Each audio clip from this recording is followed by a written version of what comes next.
Do I look wrapped up enough? One of my favourite ever books that I've read was about the true story of Shackleton's failed attempt to cross the Antarctic. It's a story so gripping, so amazing, and just so inspiring. It's stories like this that push me to explore, to find adventure. And in a limited way, this is my adventure. But to be an adventure, I need to discover something new. Fortunately for me, Scotland is such a raw and open landscape that all I want to do is discover it and capture it. If you've never been to Scotland before, I would without doubt recommend visiting Glencoe and the Isle of Skye, for they are truly amazing places. But if you're feeling adventurous, then perhaps you should look a little deeper into Scotland.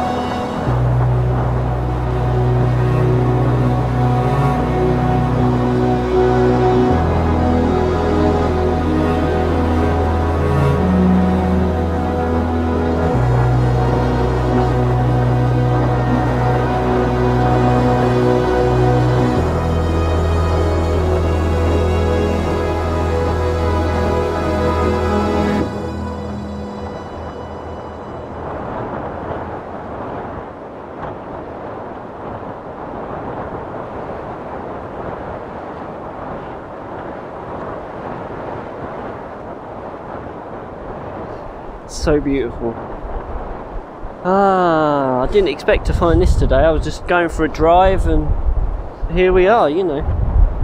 Got to explore. I've done a lot of exploring and I think it's always worthwhile, and just thought I'd drive down here, look where it led me. Amazing. So what I'm going to do here, it's so tempting to do a panorama, boom, the whole thing. That would be amazing, but I think what I want to do, which I'm going to do, is to concentrate on some particular parts of this massive vista. I love these mountains, snow-capped mountains leading down to a loch over here, and then behind the loch more mountains.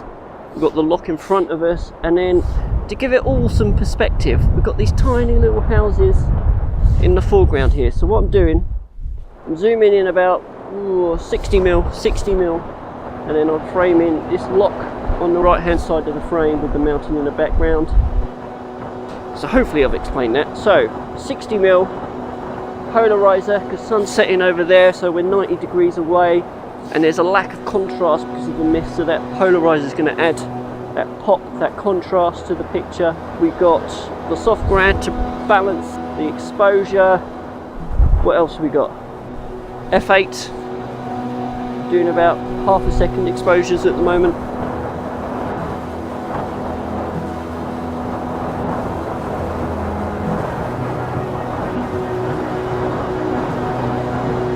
Just waiting for this sun to come down, start licking away. It's starting to just touch the top of these mountains, but I want it to really lick the tops of these mountains, the bottom of these clouds, and lay some light on the land in front of me.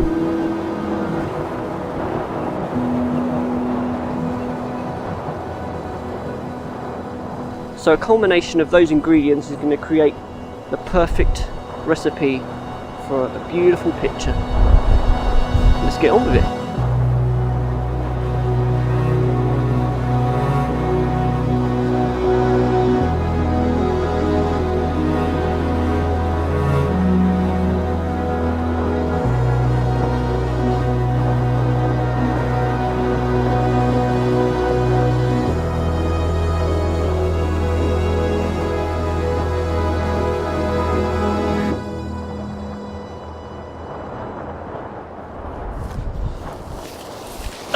What's really good while the sun's setting is that there's no clouds where the sun is. There's clouds only over here, which means I've got a feeling, a strong sensation call it women's intuition, that all this cloud over here, it's just going to light up. We're going to have an after party, I feel, tonight. Just got to hang around and wait for the after party. I think that's going to be the answer. Yes.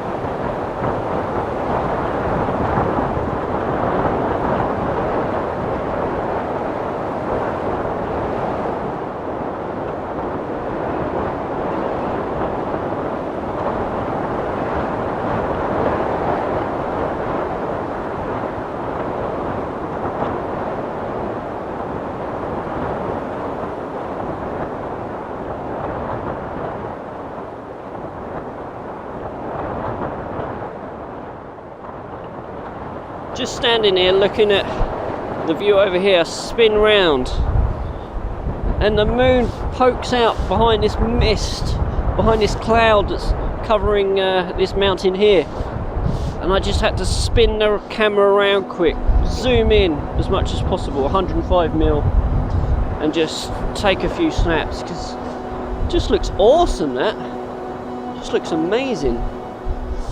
On the other hand, I don't know if my after party is going to happen. Sun, let me show you. Sun has set, but it's not quite creating the effect I was after. But anyway, we tried. I got a cool shot of the moon, and maybe the next best thing is to come. I don't know if it's too windy. Maybe the next best thing is to come in the morning, because the sun will be rising over there somewhere. So that might be the next logical step. But I'm quite happy to hang around a little bit longer. I'm not getting cold. I am nice and toasty warm in this. And I'm enjoying the view. Look at the moon! Boop, boop, boop. Alan Wallace. Boop, boop, boop, boop. Oh.